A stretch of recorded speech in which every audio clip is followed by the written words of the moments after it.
nhanh là mắn nhanh lên đi nhanh dùm bơ mà bỏ nữa đầu tiên này tiếp này nhanh nha chả hay với chơi vì cho ban đèn không tốt này đây này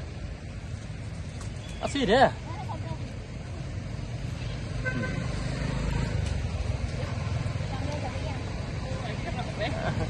nó cay chứ và đi slow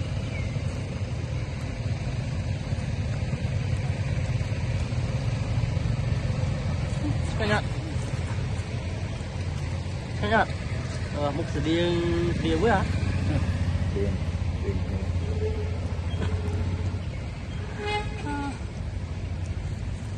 đi là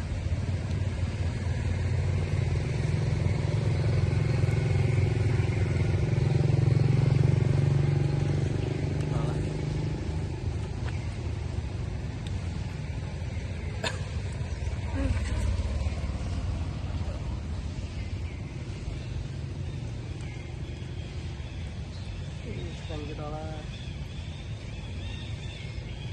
phim Việt Nam máu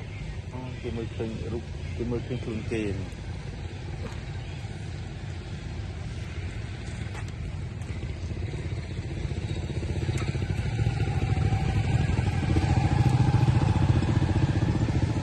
rồi đi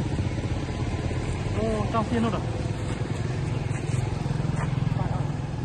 điểm gì cho chạm trên trong mà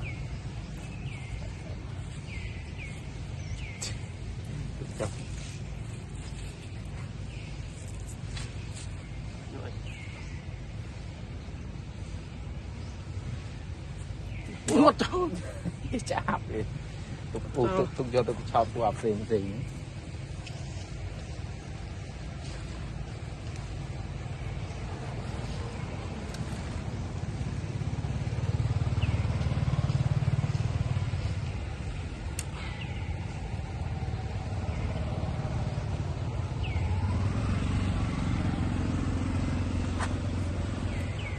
nhanh nhá anh kháng à